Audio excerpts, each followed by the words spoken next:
Friends எல்லாருக்கும் ஒரு முக்கியமான நியூஸ். கொஞ்சம் ஆதரவு நீங்கள்லாம் கொடுக்கணும்னு நான் எதிர்பார்க்குறேன். ஏன்னா இது நிறைய பேரோட நிறைய மக்களோட வாழ்வாதாரங்கள் அடங்கியிருக்கு. என்னென்னா, சென்னையில் வீடு வாடகை அப்படிங்கிறது ஒன்று கவனிக்க வேண்டும். எல்லாத்துக்குமே கொண்டு வராங்க அரசாங்கத்தில். இந்த வீடு வாடகைக்கு சிஎம் கொண்டு வர மாட்டுறாரு. நாங்கள் ஆசைப்பட்டு டிவிக்கே விஜய் சார் தான் வரும்னு சொல்லிட்டு ஆசைப்பட்டு ஓட்டு போட்டோம் ரொம்ப கஷ்டப்பட்டு. அட்லீஸ்ட் விஜய் சார் மூலியமாவது இந்த இந்த தீர்வுக்கு ஒரு முடிவு கொண்டு வரணும்னு நான் நினைக்கிறேன். நான் நிறைய பேர் வெளில சொல்ல முடியாமல் நினைக்கிறாங்க. வாடகை வீட்டில் இருக்கவங்க எல்லாருக்கும் 1 வீக்ஸ் லிஃப்ட் இருக்காது, மாடிப்படியில் ஏறணும், வேறு வழி இல்லை. வசதியானும் பசங்களை படிக்க வைக்கிறாங்க, வேறு வழி இல்லை, இருந்தாகணும்னு சுச்சுவேஷனில் இருக்கிறாங்க. நிறைய பேர் இல்லை, 3/4 பேர் இருக்காங்க.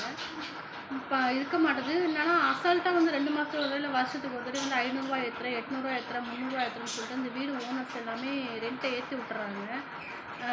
அவங்க ஒரு வீடுனாலும் 10 வீடு வச்சு சம்பாதிச்சிடுறாங்க. சரிங்களா? அவங்க செட்டில்மெண்ட் ஆகிடுறாங்க. நாங்களும் மனுஷன் தான், எல்லாருமே இங்கே மனுஷன் தான், யாரும் மிருக ஜென்மம் கிடையாது. எல்லாருமே ஓடி ஓடி உழைச்சி வாடகைக்கே போயிடுது. பசங்களை படிக்க வைக்க முடியாமல், வீட்டு சாப்பாடு நல்லா சாப்பிட முடியாமல், ஐயோ வாடகை கொடுக்கணுன்ட்டு ஓடுறவங்களும் இருக்காங்க. தயவு செஞ்சு இந்த வாடகைக்கு ஒரு முடிவு கொண்டு வரணும். என்னோடய பாயிண்ட்டில் நான் சொல்கிறேன்னா, 1 BH 5000ரூபா 4000ரூபா இருந்தால் நல்லாயிருக்கும்னு எனக்கு தோணுது. வாடகை தயவு செஞ்சு உயர்த்தக்கூடாது, அப்படியே தான் இருக்கணும். டபுள் பெட்ரூம் 8 ரூபா 9 ரூபா இந்த மாதிரி இருந்தால் போதும் நான் நினைக்கிறேன். என்னோடய கருத்தில் இது சாத்தியமாகுமா என்னன்னு எனக்கு தெரியல. கொஞ்சம் எல்லாம் சப்போர்ட் பண்ணுங்கள் மக்களே. இங்கே வாடகை பல பேர் கொடுக்க முடியாமல் எப்படி சொல்கிறதுன்னு தெரியல. அப்படி வாடகை தள்ளி போயிடுச்சுன்னா வாடகை கொடுங்க, வீட்டை காலி பண்ணுங்கன்னு ஈஸியாக சொல்லிடுறாங்க. அவங்களுக்கு என்ன, அவங்க சொந்த வீட்டில் உட்காந்துக்கிறாங்க. அப்படியே அவங்க ஓனர்ஸ் வாடகை வீட்டில் உட்காந்துருந்தாலும் பல வீடு, ஒரு ஃப்ளாட்னால் கிட்டத்தட்ட ஒரு 6-7 வீடு பக்கத்து பக்கத்தில் கட்டுறாங்க. பல வீடு அவங்க சம்பாரிச்சிட்டு போயிடுறாங்க, ஈஸியாக வாடகை வாங்கிட்டு போயிடுறாங்க. அவங்க சொத்து சித்தர்றாங்க, நகை நட்டு, காரு, பங்களான்னு சொல்லிட்டு அடுத்த வீடு வாங்கிட்டு அவங்க போயிடுறாங்க.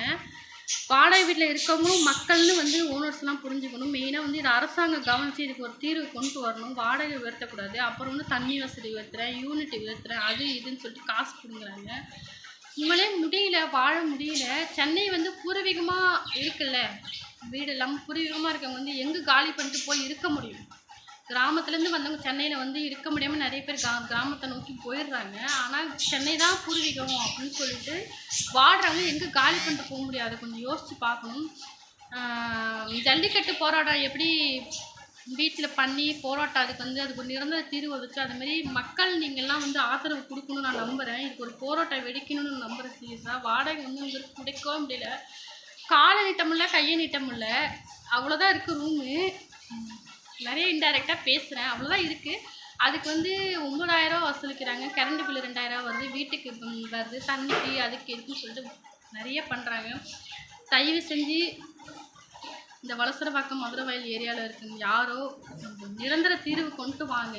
சென்னையில் உள்ள மக்களோட அவங்களும் மனுஷன்தான், கொஞ்சம் எல்லாம் யோசிச்சு பாருங்கள். வாடகைங்கிறது ரொம்ப உயர்ந்துக்கிட்டே போகுது. இது முடிவுக்கே வராதா அப்படின்னு ஒரு சுச்சுவேஷனில் இருக்காங்க. தயவு செஞ்சு நான் போட்டிருக்க வீடியோவை எல்லாருக்கும் ஷேர் பண்ணுங்கள். எல்லோரும் கொஞ்சம் சப்போர்ட் பண்ணுங்கள். சொந்த வீட்டில் இருக்கவங்க தப்பிச்சு தர்றாங்க, வாடகை வீட்டில் இருக்கவங்க பாவம் ரொம்ப கஷ்டப்படுறாங்க. இது தயவு செஞ்சு சிஎம் சாருக்கு கொண்டு போங்க. இனிமேலே சிஎம் சார் இந்த வீடியோ பார்க்கணுன்னு நான் நினைக்கிறேன். நான் கடவுள்கிட்ட வேண்டுறேன். வாடகைங்கிறது கொடுக்கவே முடியல, கொடுக்க முடிய மாட்டேது. இத்தோடு தான் இருக்குது. அதுக்கு போயிட்டு 10000 ரூபாய் சிங்கிள் பெட்ரூம்னா அதுக்கு போயிட்டு 10000 ரூபாய் 11000 ரூபா வாடகை உயர்த்திடுறாங்க. முடியல, சம்பாதிக்கிறதுலாம் அதுக்கே போயிடுது. பசங்களை படிக்கணும், வீட்டு செலவு பார்க்கணும், ஒன்றுமே முடியல. உண்மையிலே வாடகை வீட்டில் இருக்குங்க எல்லாம் சூசைட் பண்ணிக்கிட்டால் தான் இதுக்கு ஒரு தீர்வு வரும்னு நான் நினைக்கிறேன். போராட்டம் பண்ணவும் நாங்கள் ரெடியாக இருக்கேன். மக்கள் சப்போர்ட் கொடுத்தா தயவு செஞ்சு எல்லாருமே ஒரே பாயிண்டில் கூடி போராட்டம் பண்ணலாம். கொஞ்சம் எல்லாருக்கும் சேர்த்து தான் நான் பேசியிருக்கேன்.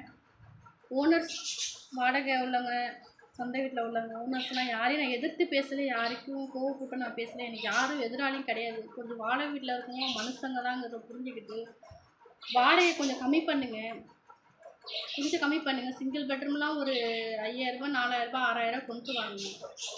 முடிய மாட்டேது, வாடகை கொடுக்குறதுங்க முடிய மாட்டேது. தயவு செஞ்சு சிஎம் சார் இதை பார்க்கணும், இந்த வீடியோவை பார்க்கணும். யாராவது ஒரு அதிகாரி இந்த வீடியோவை பார்க்கணுன்னு ஆசை